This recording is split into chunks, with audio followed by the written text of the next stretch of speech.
Fala galera, beleza? Bem-vindos ao canal O Gerador de Riqueza. Felipe aqui, espero que vocês, investidores e investidoras, estejam todos muito bem. Falaremos então dos resultados da Irani e também Eletrobras com possibilidade de iniciar a venda da TRPL4, sua participação em Transmissão Paulista na semana que vem, além também de alguns ativos em quedas que no curto prazo, né, para quem está no mercado com uma boa experiência, vai começando a entender que a volatilidade ela não é um inimigo, ela se torna um parceiro. Agora, para quem não sabe o que está fazendo, a volatilidade é um inimigo certeiro, né? Para quem não sabe o que está fazendo, para quem não sabe onde aportar, qual que é a estratégia que está seguindo, ou seja, que não tem uma estratégia, ele no curto prazo acaba se perdendo, né? E a volatilidade é ruim. Então, pessoal, nós falaremos um pouco dos resultados da Irani nesse primeiro vídeo. Mais tarde, estou com planos de soltar um segundo vídeo com os resultados da transmissão paulista, com mais detalhes, e se vier os dividendos também, com os detalhes de dividendos, datas, valores e etc.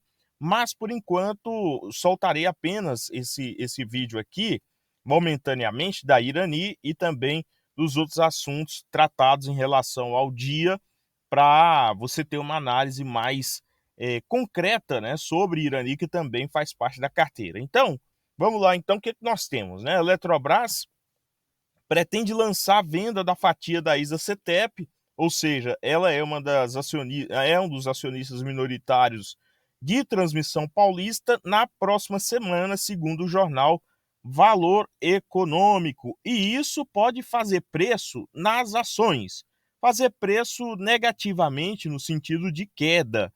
E para gente que quer comprar, né, quer continuar aportando, quer continuar com papel, pode ser muito positivo, porque são milhões e milhões de ações. Hoje, a Eletrobras detém 35% do capital total da empresa, né? Então, você tem aí 600 milhões em float, em livre circulação, então você teria um peso no curto prazo, fazendo os papéis caírem, tá? Então seria bem interessante a ver como que o resultado de Transmissão Paulista virá hoje.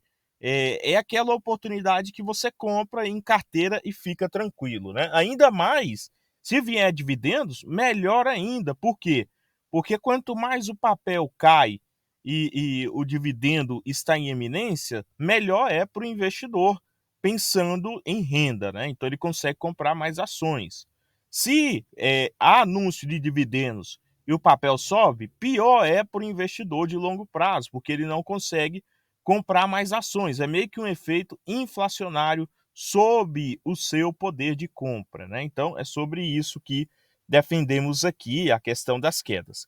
E já temos conselhos aí, né, de grandes bancos, Itaú BBA, aconselhando os seus clientes diminuir a exposição a ações e aumentar a posição em títulos prefixados. Por qual motivo? Por uma simples fala do presidente, falamos aqui sobre isso sexta-feira, e um certo aí falta de comunicação. Hoje tivemos uma entrevista do ministro da Fazenda, o Fernando Haddad, e o que está acontecendo com os títulos do Tesouro, né, os DIs, futuro? Você tem uma alta atrás de alta por causa da desconfiança do governo. Então, o que acontece? Basicamente, para o governo emitir dívida, está ficando mais caro. E para as ações, esse cenário, entre aspas, seria ruim, só que ao contrário, quanto mais cai no curto prazo, melhor é para o investidor, né? Porém, o Itaú BBA não pensa assim, tá, pessoal? Hoje tivemos um contrassenso, ou um contraponto, em meio a tudo em queda, né? Nós tivemos ações mineradoras e siderurgias subindo forte, tá? Principalmente Vale, CSN Mineração, e falaremos um pouquinho, com o minério de ferro no maior preço das últimas semanas. E agorinha é bem provável que algum outro banco comece a recomendar a compra dessas ações, né? Ou seja, o investidor sardinha, né, que fica olhando simplesmente essas recomendações de curto prazo, Quando o minério de ferro está lá na baixa, os analistas normalmente recomendam a venda ou ficar longe das ações, e é o momento de você, no mínimo, estudar se faz sentido os riscos e, se sim, aportar, né, em empresas que têm vantagem competitiva. Quando o minério de ferro está lá nas altas, né, nas máximas, normalmente começam as recomendações. Por quê?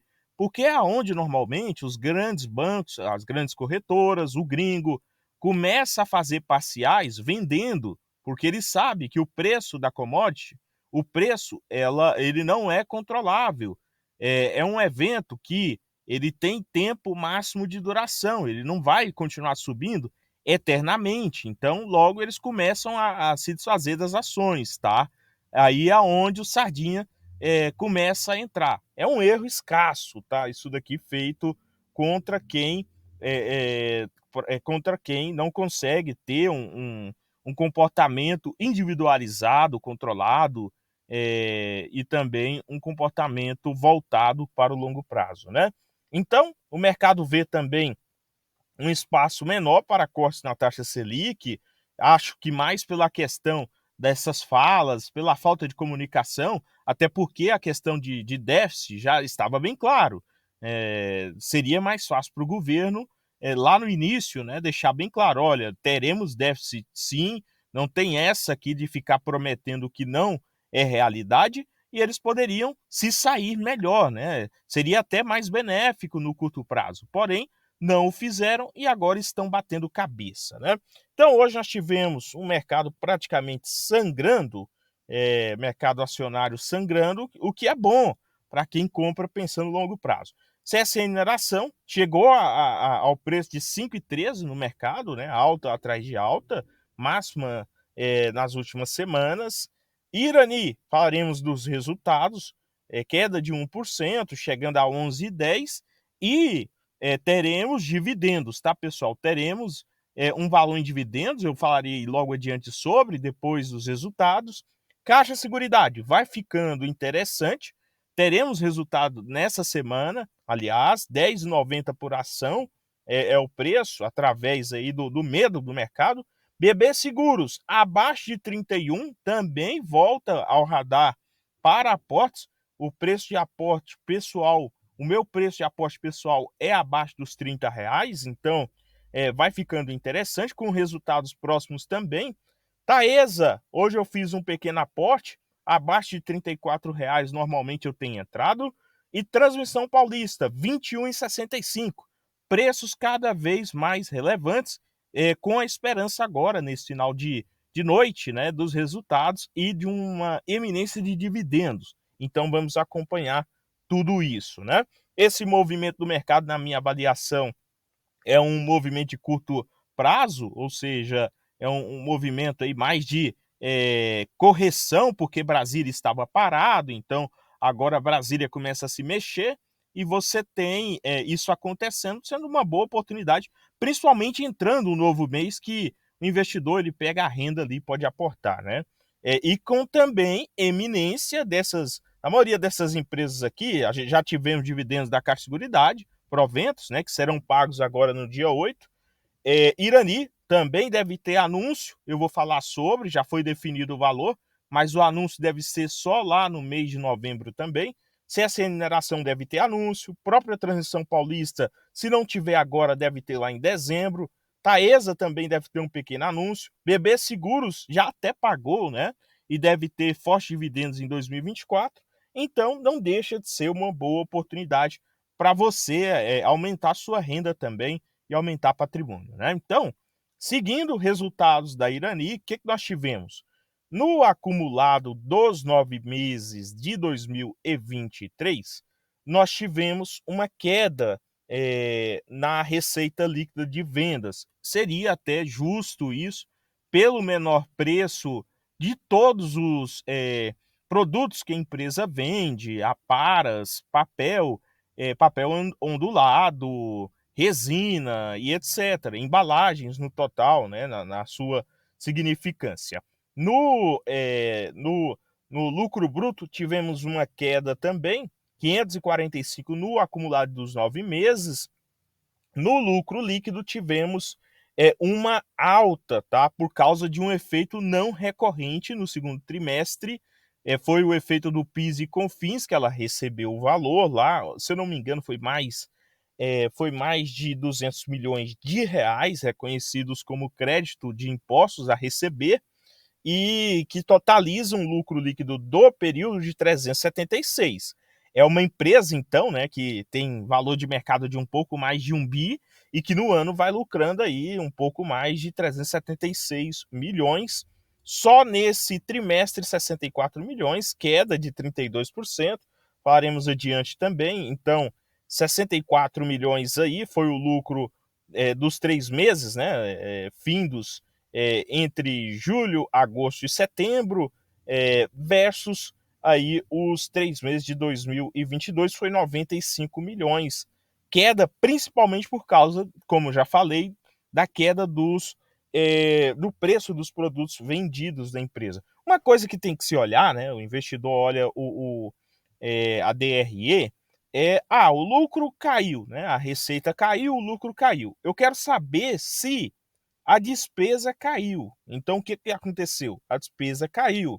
Né? A despesa lá nos 9 meses de 22, 35 milhões, com vendas, tá?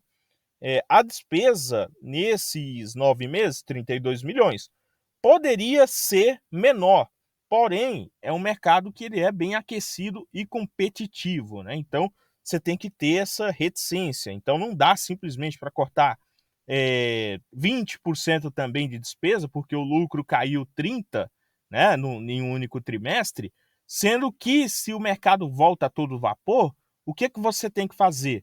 Você tem que pegar todo aquele corte que você fez, você vai ter que gastar novamente. Então, e é muito comum você pagar mais caro. Então, tem que ter essa previsibilidade. O custo ele tem que ser menor, né? Ou a despesa com a venda, da operação em si tem que ser menor para justificar uma queda também na receita, né? Então, se por outro lado a despesa aumentou em meio a uma queda das vendas, aí liga o sinal de alerta porque o negócio perdeu fundamentos ou ficou pior no curto prazo. Então, são detalhes que pouco é falado, pouco é discutido, mas o investidor ele tem que saber bater o olho ali no balanço para perceber isso, né? Uma coisa liga a outra. Então, seguindo, nós temos aqui, né, para quem gosta de gráficos, né, mais no sentido de gráficos, nós tivemos a receita operacional líquida no terceiro trimestre em queda, 7%. EBITDA ajustado, eu acho que não faz sentido olhar, é melhor olhar a margem. EBITDA ajustado, você inclui ali um monte de coisa junto, efeitos que podem manchar o resultado no curto prazo. Lucro, né, queda de 32%, eu já falei sobre, e o maior investimento, 48 milhões aí, apenas no terceiro trimestre na plataforma Gaia. Então, nós tivemos, né, um lucro inferior, né, 95 milhões no terceiro trimestre de 22 versus 64 milhões nos 3 meses de 2023, terceiro trimestre, aliás, de 2023, 64. Mas e o segundo trimestre? O que aconteceu? A empresa porrou no lucro? Não, não foi isso. Como eu já falei, ela recebeu, foi reconhecido, né, um crédito de PIS e COFINS, ou seja, impostos, que ela tinha direito a receber, ser ressarcida, em 161 milhões de reais. E a receita no terceiro trimestre de 22, 441 milhões, e a receita no terceiro trimestre de 2023, 407 milhões. Faz parte, mesmo assim, foi superior ao segundo trimestre de 2023. Um pouco melhor, né? A alavancagem. Felipe, o que aconteceu com a alavancagem? Entrou, né, o valor que ela pegou em empréstimo, em 900 milhões agora no terceiro trimestre, com custos interessantes, e ela já executou investimentos, né, na plataforma Gaia com parte desse dinheiro, né? Então, no segundo trimestre, o endividamento estava em 1,95 vezes e no primeiro trimestre estava em 1,51 vezes. Por que é importante olhar o endividamento em relação, né, dívida líquida sobre EBITDA na Irani? Por causa da sua política de dividendos que defende, né? Se estiver, se eu não me engano, abaixo de 3 vezes dívida líquida sobre EBITDA, ela irá distribuir o mínimo de 50% do lucro líquido, então é importante. E é o que ela fez aqui, ó. Ela já, aliás, antes eu vou falar do ROIs, né, que vem, na verdade, se materializando na normalização, né? Então ficou aí 18%, que são números bem razoáveis, não são números ruins, claro. Você tem 3 trimestres em queda, mas porque estava muito alto no curto prazo, né? Então, sobre dividendos, 0,22. Ah, mas eu não vi lugar nenhum, Felipe, que ela anunciou dividendos. É porque esse dividendo aqui, esse provento, ainda vai para votação, tá? A Irani ainda passa por votação, mas você já vê aqui, ó, terceiro trimestre, 54 milhões, ou seja, de 64 milhões que ela lucrou, ela irá distribuir 54 milhões, um pouco mais aí de 85%, agora eu não vou calcular aqui, mas é um valor substancialmente alto, né, em relação aí a dividendo payout. Tanto que você não vê que não saiu em lugar nenhum que o último aviso aos acionistas sobre dividendos é referente ao segundo trimestre. Então, teremos provavelmente lá no mês de novembro, início do mês de novembro, esse anúncio aqui, ó, de 0,22 por ação ao preço de cotação hoje, e daria um pouco mais aí de 1,90 só trimestral, hein, pessoal? Então, é um número interessante, tem sido bem generosa ao acionista, tá? E o payout da Irani? O payout, considerando esses 54 milhões aqui, 54 milhões 935 que serão anunciados para 2023 é de 17%. Mas e o que ela pagou esse ano? Eles consideram na conta. Pessoal, se pagou esse ano com o dinheiro vindo do ano contábil de 2022, não é dividendo payout do ano de 2023, é do ano de 2022. Por mais que a empresa considere, o que vale mesmo é o que está o que está saindo agora do caixa da empresa nesse momento, para o acionista, até porque ela não vai pagar de novo o mesmo valor lá de 2022. Então tem que ter atenção nisso e olhar aqui, ó, como o Status Invest fez, colocando, né, como 17%, dando leque para novos anúncios no ano que vem, aí sim, ainda referente a 2023. Portanto, pessoal, vou encerrar aqui para não ficar mais extenso que ficou, né? E mais tarde falaremos um pouquinho também dos resultados da transição paulista, com mais detalhes, com detalhes sobre o trimestre, os números dos 9 meses e também em relação a entrar no papel, né? Continuar comprando ou não. Por mais, esse é o vídeo. Inscreva-se, compartilhe, curta, deixe a sua opinião. Desejo a todos bons aportes e até logo.